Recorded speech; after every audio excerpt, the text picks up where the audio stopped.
ঘরে একটু মুরগি মাংস ছিল, আমি সন্ধ্যার সময় রান্না করে বলছি যে খাতো না।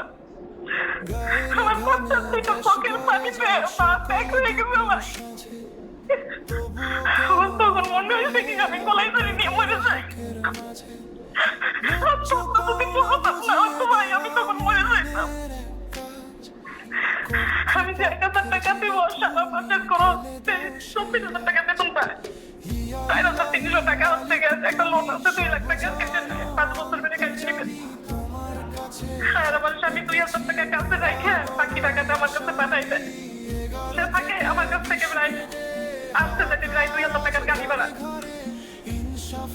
ওই টাকা দিয়ে আমি ঘর ভাড়া দিই 4,000 টাকা, সারা মাসের খরচ, লেখাপড়ার খরচ, পোলাপানের স্কুলের যাতায়াতের খরচ সব দিয়ে আমার কাছে 2,000 টাকা।